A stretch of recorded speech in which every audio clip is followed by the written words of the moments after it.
भाई हकीकत में असली शायर तो ट्रक ड्राइवर होते हैं, जो कि अपने ट्रक के पीछे इतनी शानदार शानदार शायरी लिखते हैं, जिनके बारे में आपने सोची ना होगी। अब यहाँ देखो, चिल्ला मत, प्यार से दूंगी साइड। मैं तो कुछ और ही समझ रहा था। नंबर 2, अब जरा आप इसे देखो। दिल दिया था हीरा समझकर, काट दिया तूने खीरा समझकर। भाई ये पक्का आशिक होगा।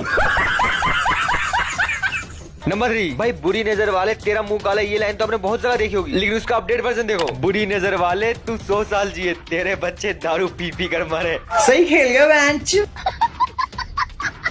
नंबर 4, अब यहाँ देखो, लटक मत पटक दूंगी। क्या बढ़िया था गुरु।